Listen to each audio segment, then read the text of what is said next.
It was one of those days when I opened the fridge and saw just 3 potatoes staring back at me. I headed to the kitchen and started peeling them. Then I decided to grate them, scraping out my last dinner idea.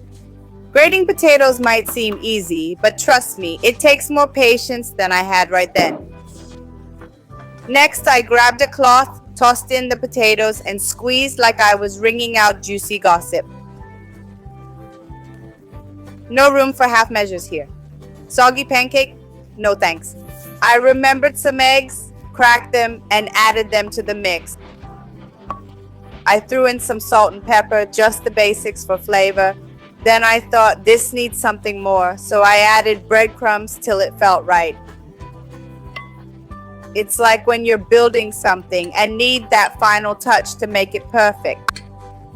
I mixed it really well, making sure everything was in its place. There's nothing worse than a poorly made mix, whether it's in the kitchen or in life.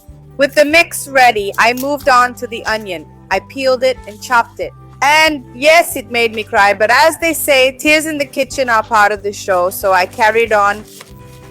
Chopping the onion was quick but effective. Nothing complicated, just straight to the point. I heated some oil in the pan and tossed the onion in there. I let it brown because even onions need a little fire to become interesting. Then I thought, this needs a sauce. So I grabbed 4 tablespoons of mayonnaise and mixed it with 2 or 3 tablespoons of Greek yogurt along with the onion I had just cooked in the pan.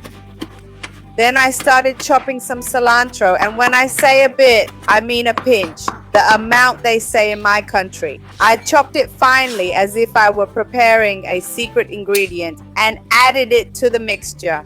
Lastly, I squeezed half a lemon cause everything's better with a zesty kick. I tossed in whatever I had on hand, creating a sauce that tied it all together. Gave it a good stir to make it nice and creamy. Simple sauce, but it's got all it needs. Back to the pan, added oil, started cooking. Flipped it a couple times till golden and crispy. Nothing fancy, just patience and a keen eye. Drained them on paper towels to avoid greasiness. With some spuds and creativity, I whipped up one of the week's best dinners. Sometimes all you need is a dash of imagination and what's in your kitchen. Let's face it, when things look bleak, that's when the best ideas pop up.